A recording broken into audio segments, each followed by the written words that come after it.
Bonjour à toutes et à tous, nous sommes le vendredi 1er février, bienvenue dans cette nouvelle édition d'information, évidemment une édition marquée par la neige, la météo à la une, donc de nouvelles chutes de neige cette nuit dans la région qui était toujours placée en vigilance orange, neige et verglas jusque 10 heures. Ensuite, le département qui serait en jaune jusque 15 heures. Les premiers flocons sont tombés en soirée hier sur l'île et sur le littoral avec surtout ce vent qui ramène quelques congères. On a relevé jusqu'à 8 cm de neige sur la région, donc moins que mercredi, mais toujours un problème pour les routes de la région qui étaient enneigées, parfois verglacées. Faites attention si vous devez sortir de chez vous en ce vendredi. Il faut faire surtout attention dans les rues et sur les axes secondaires. Limitez au maximum vos déplacements. Ne prenez la voiture aujourd'hui qu'en cas d'extrême nécessité. Et n'oubliez pas de déneiger devant chez vous. Conséquence donc de ces nouvel épisode neigeux, les transports scolaires et interurbains ont été de nouveau annulés aujourd'hui dans tout le Pas-de-Calais.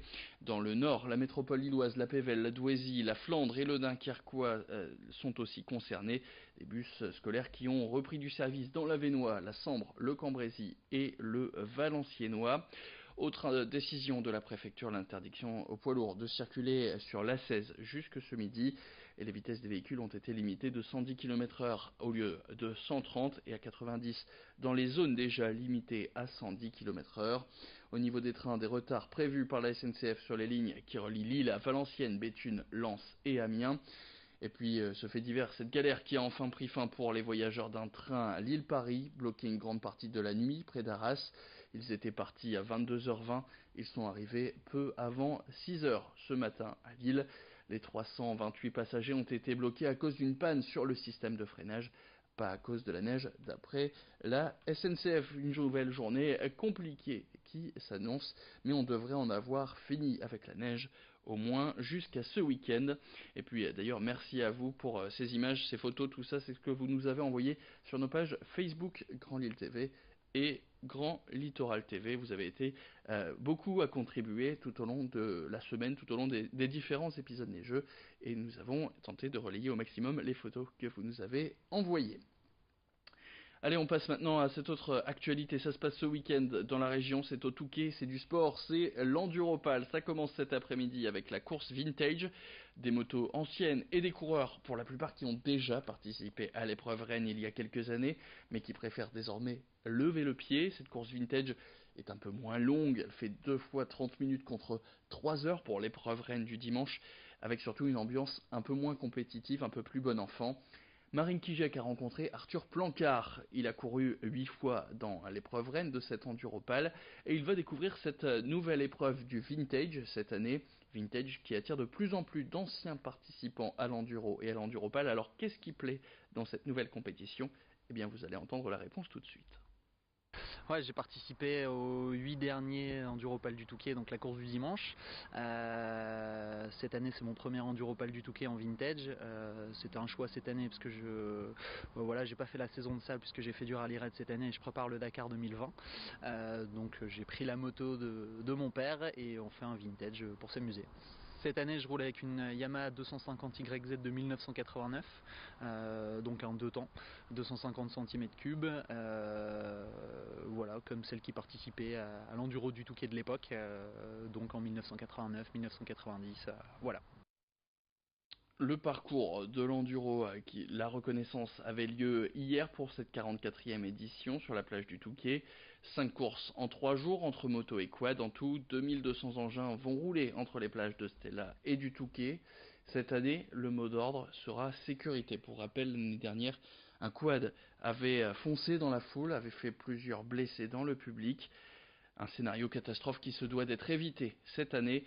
Les organisateurs expliquent avoir pris en compte cet accident pour organiser ce nouveau parcours. Plus d'informations tout de suite au micro de Marine Kijek. Cette année, on a encore amplifié cette zone de sécurité qui n'est pas facile parce que c'est une zone qui va de Stella au Touquet, donc il y a 4 km. Et puis à la base, c'était une zone qui était à la base non dangereuse, c'était juste une ligne droite. Mais comme quoi, il n'y a pas de partie non à risque. Par rapport à ce qui arrivait l'an dernier, c'était aussi de se poser les bonnes questions et de dire comment on peut faire pour éviter ce genre d'accident. Et donc là, on a reculé le public par rapport à la piste avec des panneaux, plusieurs panneaux indiquant zone interdite et des zones et des personnes de sécurité qui vont naviguer du nord au sud pour empêcher les gens de venir trop près de la piste, parce que c'est souvent l'envie. Le public a envie d'être proche de la course pour mieux voir, mais des fois c'est aussi dangereux, donc il faut aussi faire respecter ces règles. Une édition un peu particulière au Touquet cette année, évidemment, avec la crise des Gilets jaunes. Vont-ils manifester? La ville doit-elle renforcer la sécurité aux abords de cet événement? On est allé poser la question à Liliane Lucignol, la maire du Touquet. Contrairement à toutes les questions qui sont posées dans ce domaine-là, il y a déjà une sécurité telle qui est faite, il y a déjà un déploiement tel pour la sécurité que pas grand-chose ne soit ajouté. Non, on va vivre comme on vit un autre enduro.